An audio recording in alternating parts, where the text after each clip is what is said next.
ஞானானந்தமயம் தேவம் நிர்மலஸ்படிகாகிருதிம் ஆதாரம் சர்வ வித்யாநாமயக்ரீவம் பாஸ்மகே. அக்ஷரா அண்ணாமலை யூடியூப் சேனல் நேயர்களுக்கு அஸ்ட்ரோ KS ஐயங்காரின் பணிவான நமஸ்காரங்கள். மாத பலன் விஸ்வாவசு வருஷம் மார்கழி மாதம் 16/12/2025 14/1/2026 வரலும் உண்டான நாட்கள். இந்த காலகட்டத்தின் பலன்கள் மேஷம் முதல் மீனம் வரை எப்படி இருக்குன்னு பார்க்கலாம், ஒரு ராசிக்கும். அதற்கு முன்னாடி இந்த மாதத்தினுடைய மார்கழி மாதத்தினுடைய கோல்சாரம் என்ன அப்படின்றத பார்ப்போம். அதற்கு பிறகு மார்கழி மாதத்தில் வரக்கூடிய விசேஷ நாட்கள் என்னன்றதை பார்ப்போம். பொதுவாகவே மாத கிரகங்கள்னு சொல்லக்கூடிய சூரியன், செவ்வாய், புதன் மற்றும் சுக்கிரனுடைய மாறுதல்களை வச்சு மாதத்தினுடைய பலன்களை சொல்லுவோம். சூரியன் ஒரு ராசியிலிருந்து அடுத்த ராசிக்கு செல்கிறத சௌரமான மாதம் என்பதை வச்சு நம்ம மார்கழி அப்படின்ற தனுர் மாதம் அப்படின்னு சொல்லக்கூடிய மார்கழி மாதத்தை கொண்டாடுறோம். இந்த மார்கழி மாதம் அப்படின்றது தட்சிணாயனத்தின் கடைசி மாதம். அதாவது 6 மாதம் உத்தராயணம், 6 மாதம் தட்சிணாயனம். அதனால் 6 மாதம் ஆடி மாதத்துக்கு அப்புறத்துலேருந்து பார்த்தாலேயானால் உங்களுக்கு 6 மாதம் தனுர் மாதம் வரலும் தட்சிணாயனம் வரும். இந்த தட்சிணாயனத்தினுடைய முதல் மாதமும் கடைசி மாதமும் ஆண்டவனுக்குன்னே உரித்தாக சொல்லக்கூடியது. அதனால் வீட்டு ஃபங்க்ஷன்ஸ் எல்லாம் அந்த மாதிரிலாம் இருக்காது. பொதுவான ஃபங்க்ஷன்ஸ், அதாவது கோவில்கள் அந்த மாதிரியான பொதுவான ஃபங்க்ஷன்ஸ் தான் இருக்கும்.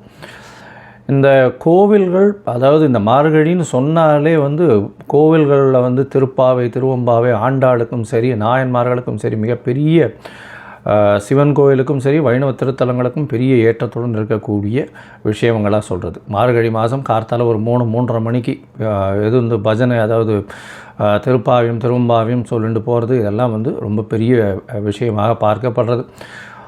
ஓசோன் அப்படின்னு சொல்லக்கூடிய ஆக்சிஜன் அதிகமாக இருக்கக்கூடிய நேரமும் அந்த காலகட்டத்தில் இருக்கும். அதனால் எர்லி மார்னிங் மார்கழி மாதத்தில் முழிச்சுக்கிறது அப்படி ரொம்பவும் விசேஷம்.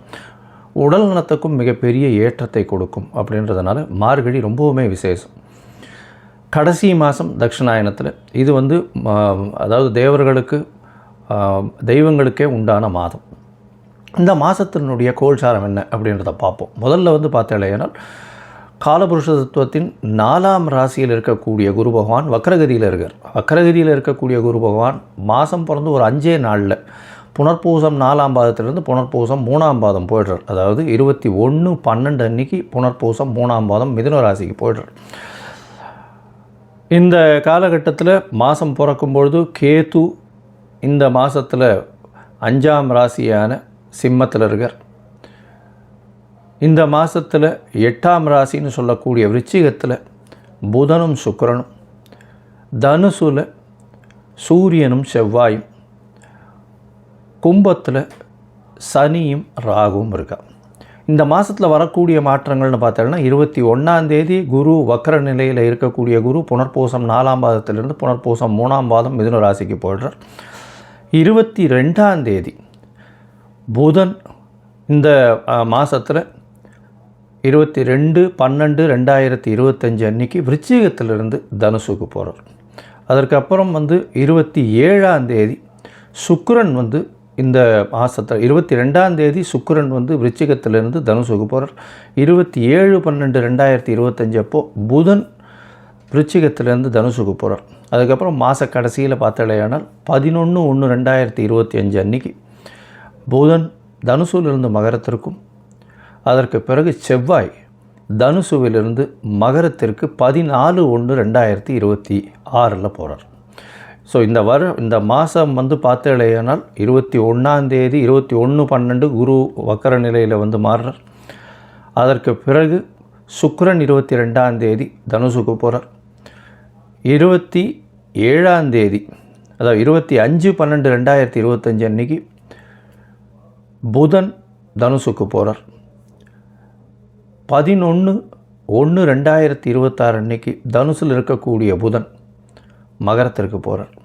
அதற்கு பிறகு இந்த மாதத்தின் கடைசி நாளான 30ஆம் நாள், அதாவது 14/1/2026 அன்னைக்கு செவ்வாய் தனுசுவிலிருந்து மகரத்திற்கு மாறுறார். இது இந்த மாதத்தினுடைய மாற்றங்கள். சரி, இந்த மாதத்தில் வரக்கூடிய விசேஷ நாட்கள் என்ன அப்படின்னு பார்த்தோம்னா, இந்த மாதம் மொத்தமே விசேஷம்தான். ஏன்னா 12 ஆழ்வார்களில் பெண்ணுன்னு சொல்லக்கூடிய ஆண்டாளின் மிக முக்கியமான மாதம் திருப்பாவை சொல்லி வச்ச 30 நாட்கள் வரக்கூடியது. இந்த மாதத்தில் பார்த்தலையானால் 19/12 அன்னைக்கு ஹனுமத் ஜெயந்தி, மார்கழி மூல நட்சத்திரம். அதற்கு பிறகு பார்த்தலையானால் 20ஆம் தேதி அன்னைக்கு அமாவாசை. இந்த மாதத்தில் பார்க்கும்பொழுது 30ஆம் தேதி வைகுண்ட ஏகாதசி.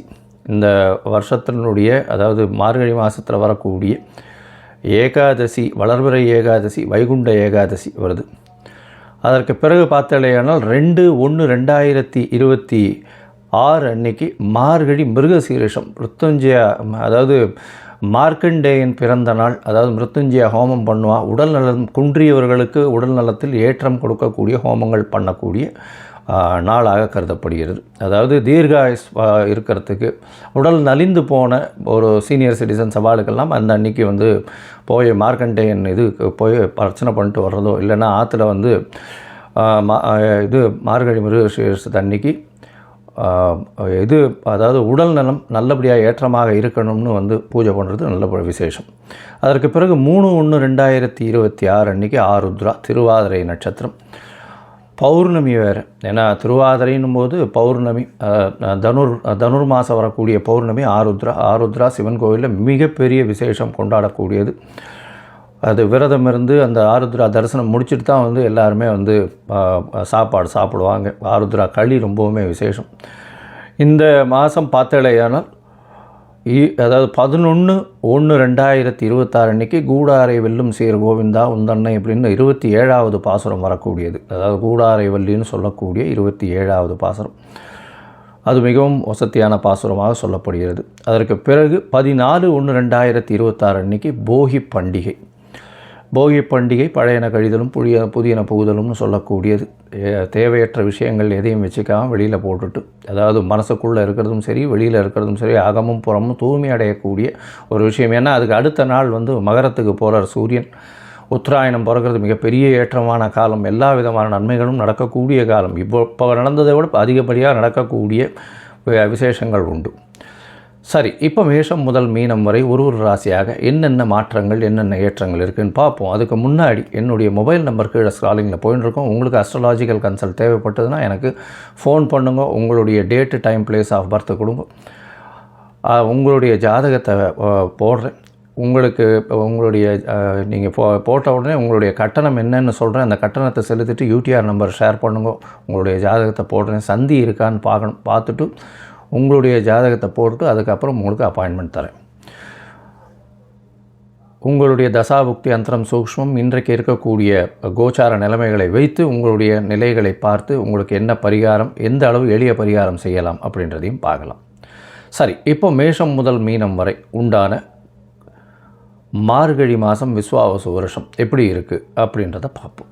கும்பம், அவிட்டம், சதயம், புரட்டாதி இந்த 3 நட்சத்திரம் 9 பாதங்களை கொண்ட ராசி. ராசியின் அதிபதினு சொல்லக்கூடிய ஒரு சனி, ஆட்சி பெற்ற சனி. உங்களுக்கு வந்து இப்போது சனி பகவான் ஆட்சி பெற்று போயிருக்கார். உங்களுடைய அதாவது பெருமை, அந்தஸ்து, கௌரவம்லாம் நிச்சயமாக ஏறும். உங்களுடைய உழைப்புக்கு ஏற்றார் போல் மிகுந்த அந்தஸ்தை அடையக்கூடிய, புகழை அடையக்கூடிய வாய்ப்புகள் அதிகம். அதுவும் வந்து ராகு பகவானும் சேர்ந்திருக்கார். அதனால் அபரிமிதமான எண்ண நிலைகள், எண்ண ஆற்றல்கள் இருக்கக்கூடிய ஓட்டம், அதற்கு ஏற்ற மாதிரி ஓடக்கூடிய உடல் வலுவையும் கொடுப்பார். அதனால் என்ன ஆகும்னா, உடல் வலு அதிகமாக கொடுத்து உங்களை அதிகமாக ஓட வச்சு அதன் மூலியமாக உடல் உழைப்பை அதிகமாக கொடுக்கக்கூடிய காலகட்டமாக அமைய போகிறது. இந்த மாதம் பார்த்தீங்களேனால், அதாவது விஸ்வாவசு வருஷம் மார்கழி மாதம் 16/12/2025 14/1/2025 வரலும் உண்டான காலகட்டத்தில் ராசிக்கு 11ஆம் இடத்துல வந்து சூரியன் இருக்கிறது ரொம்பவுமே விசேஷம். பொதுவாகவே தனுர் மாதத்தில் சூரியன் வந்து 11ஆம் இடத்துல தான் இருந்து ஆகணும், வேறு வழி கிடையாது. இந்த மாதம் அதை விட பெரிய ஏற்றம் என்னென்னா 10ஆம் அதிபதியும் சேர்ந்திருக்கார். 10ஆம் அதிபதினு சொல்லக்கூடியவர் முயற்சி ஸ்தானாதிபதியான 3ஆம் அதிபதியும் சேர்ந்து இருக்கிறவர். 10ஆம் அதிபதி 7ஆம் அதிபதி சேர்ந்து இருக்கிறது பெரிய ஏற்றத்தை கொடுக்கக்கூடியது. இது ரியல் எஸ்டேட், நில இந்த விஷயங்கள்லாம் பேசுகிறது, நிலம் வந்து வியாபாரம் பண்ணுறவங்கள்லாம் இருக்காங்க இல்லையா, அவங்க வந்து பெரிய ஏற்றம் அடையக்கூடிய காலகட்டம். அதாவது ரியல் எஸ்டேட்டு, அதை தவிர வந்து அந்த கனிம பொருட்கள், மினரல்ஸு, அதை தவிர எர்த் மைனிங், இந்த மாதிரியான விஷயங்கள் பண்ணுறவங்களுக்கெல்லாம் வந்து பெரிய ஏற்றம் கிடைக்கும். அதை தவிர இரும்பு சம்பந்தப்பட்ட, நெருப்பு சம்பந்தப்பட்ட இந்த மாதிரியான விஷயங்கள் பண்ணுறவங்க, இந்த ஆசிட்ஸு அதெல்லாம் விற்கிறவங்க, கெமிக்கல் விற்கிறவங்க, இவங்களுக்கெல்லாம் பார்த்திங்கன்னா பெரிய மாற்றங்கள் ஏற்படக்கூடிய, லாபங்கள் அதிகமாக இருக்கக்கூடிய காலகட்டமாக இருக்கும். கெமிக்கல்லாம் விற்கிறவங்களுக்கு பெரிய ஏற்றம் இருக்கக்கூடிய காலகட்டமாக அமைய போகிறது.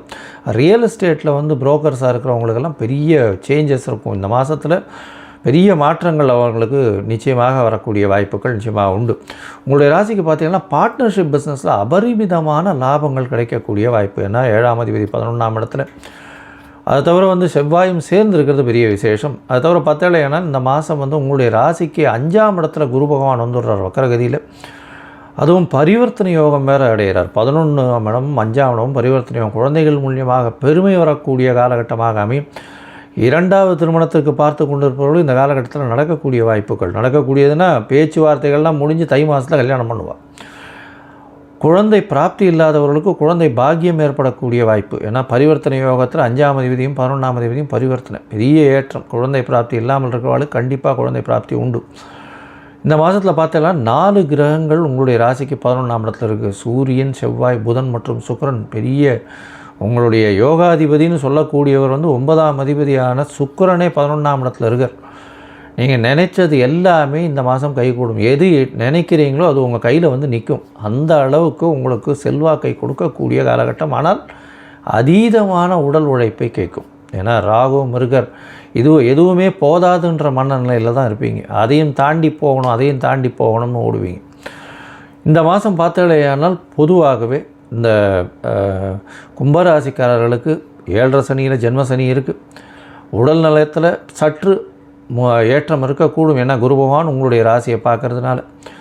அடுத்த வருஷம் 3ஆம் மாதம், அதாவது 2026 3ஆம் மாதம் வரலும் வந்து குரு பகவான் சனி பகவான் உங்களுடைய ராசியில் இருக்க போகிறார். அதுக்கப்புறம் வந்து பாத சனிக்கு போகும். உடல்நிலையில் சற்று ஏற்றம் இருக்கும். எடுத்த காரியங்கள் அனைத்தும் நிச்சயமாக நிறைவேறும். தடங்கள் வந்தாலும் வெற்றி பெறக்கூடிய வாய்ப்பு. எதிர்பாலினத்தவர் மூலியமாக சற்று பின்னடைவு ஏற்படும். பார்ட்னர்ஷிப் பிஸ்னஸில் அதீதமான பணம் வரும். 2வது திருமணத்துக்கு பார்த்து கொண்டிருப்பவர்களுக்கு செட்டில் ஆகக்கூடிய வாய்ப்புகள் உண்டு. 9, 10 அதிபதிகள் சேர்ந்து இருக்கக்கூடிய காலகட்டம். 11ஆம் இடத்துல பொது காரியங்கள் பண்ணுறதுனால உங்களுடைய பதவி, புகழ், அந்தஸ்து, கௌரவம்லாம் ஏறக்கூடிய வாய்ப்பு. மூத்த சகோதரர்கள் மூலியமாக உங்களுக்கு நல்ல ஒரு பெருமை, ஏற்றம் கிடைக்கக்கூடிய காலகட்டம். தந்தையின் உடல்நிலையில் நல்ல ஒரு ஏற்றம் இருக்கும். தாயின் உடல்நிலையில் நல்ல ஒரு மாற்றங்கள் வரும். இந்த காலகட்டம் பெரிய ஏற்றமான காலகட்டம். படிக்கக்கூடிய மாணவர்கள் வெளிநாடு போகணுன்னு பார்க்குறவங்களெல்லாம் நல்ல ஒரு மாற்றம் இருக்கும். புதிய வேலை கிடைக்கும். வேலையில் மாறுதல் இருக்கக்கூடிய வாய்ப்புகள் நிச்சயமாக உண்டு. மொத்தத்தில் பார்க்கும்பொழுது இந்த காலகட்டத்தில் நீங்கள் வந்து சிறிது முயற்சிகளை தள்ளி வைக்கிறது நல்லது. எந்த காலகட்டம் அப்படின்னா சந்திராஷ்டம காலகட்டம். உங்களுடைய ராசிக்கு 8ஆம் இடத்துல சந்திர பகவான் போகும்போது சந்திராஷ்டம காலகட்டம்னு சொல்கிறோம். இந்த சந்திராஷ்டம காலகட்டத்தில் மதிகாரகன் மறைந்து இருக்கக்கூடிய காலகட்டமாக அமையும். இந்த காலகட்டத்தில் வந்து புதிய முயற்சி வேண்டாம், வெளியூர் வெளிமாநில பிரயாணம் வேண்டாம்னு சொல்கிறோம். ஒரு வேளை பண்ண வேண்டி இருந்ததுன்னா அருகில் இருக்கக்கூடிய விநாயகர் கோவிலில் உங்களால் முடிஞ்ச, அதாவது பால் அபிஷேகத்தை கொடுத்துட்டு போங்க. அது வந்து சந்திராஷ்டமத்தின் தாக்கத்தை குறைக்கும். இந்த மாதம் உங்களுக்கு சந்திராஷ்டம காலம் எப்போ அப்படின்னு பார்த்தோமே ஆனால் 8/1/2026 11/1/2026 வரலும் உண்டான காலகட்டம். இந்த காலகட்டத்தில் புதிய முயற்சி, வெளிநாடு வெளியூர் போக வேண்டாம் அப்படின்றத அறிவுறுத்துகிறோம். இந்த மாதத்தில் பார்த்தலையானால் நல்ல ஒரு ஏற்றமான காலம். நீங்கள் வந்து கால பைரவரை வணங்கிட்டே வாங்கும். ஏன்னா கால பைரவர்ன்றவர் வந்து சனி பகவானுக்கு குருநாதன்னு சொல்லக்கூடியவர். சனி ஜென்ம சனியில் இருக்கிறதுனால உடல் நலத்தில் சற்று பின்னடைவு சில நேரங்களில் வரலாம். கொஞ்சம் அவமானப்படலாம், அசிங்கப்படலாம். இதெல்லாம் வந்து இது தள்ளி போகணும் அப்படின்னா கால பைரவரை தேய்பிறை அஷ்டமியில் வழிபட்டுட்டே வாங்கும். அதே மாதிரி நாய்க்கு உங்களால் முடிஞ்சது, தெரு நாய்களுக்கு உங்களால் முடிஞ்ச சாப்பாடு கொடுங்க. இது ரெண்டுத்தையும் பண்ணிட்டே வந்தீங்கன்னா சனி பகவானோட வரக்கூடிய பிரச்சனைகள் எல்லாமே பனி உருகி சென்று போகக்கூடிய காலகட்டமாக, அதாவது சூரியனை பார்த்த பனியை போல இருக்கிற இடமே தெரியாமல் போகும்.